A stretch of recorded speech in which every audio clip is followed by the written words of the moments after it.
Sometimes we make a gesture with good intention, but it is poorly received.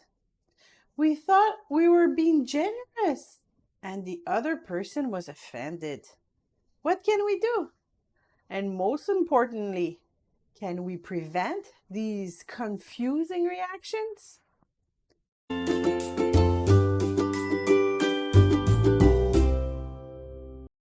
Our generosity can sometimes inspire us to make friendly gestures toward other people.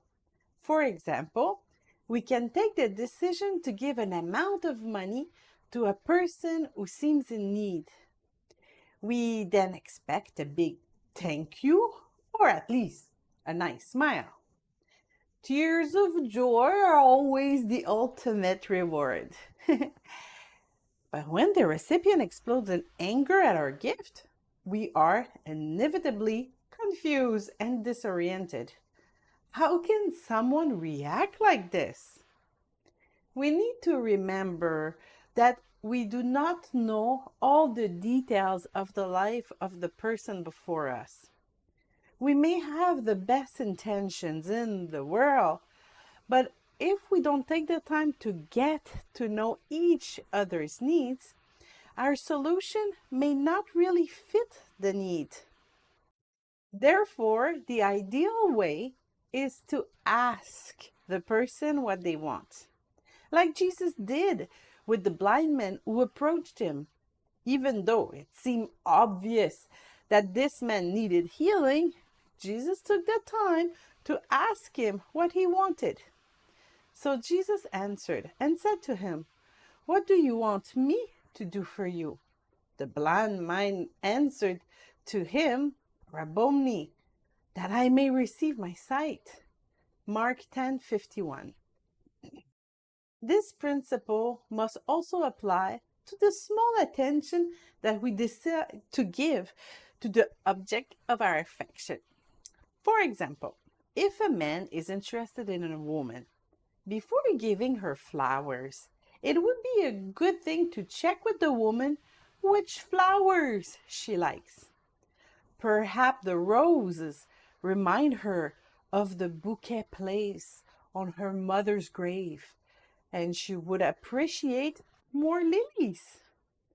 Before giving her chocolate, perhaps we should inquire to the people who know that person if she has any food allergies. You also have to respect the limits. If a woman refuses a man's advances, the latter should stop sending her sweet messages and small gifts. He may have the good intentions, but if she doesn't want any more presents or phone calls, he has to stop completely. It's not always the thought that counts. To demonstrate our respect, we must consider the perception of the other person before taking action.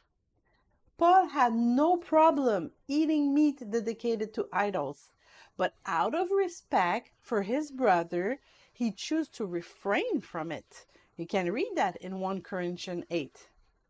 Being respectful sometimes requires us to impose limits on ourselves by considering the perceptions of others. If our gestures, words, or gift are poorly received, we should not be offended. Let us be humble enough to ask for forgiveness by explaining our intention. I wanted to make you happy, but I should have taken the time to ask you what you needed before doing it. It's my mistake. Forgive me. If the other person remains angry, holding a grudge, well, distance yourself. You have learned a lesson. You will be more careful next time or towards the next person. Our best intentions can sometimes be misunderstood. Anyone can make that mistake. The important thing is to learn from our mistakes and become better.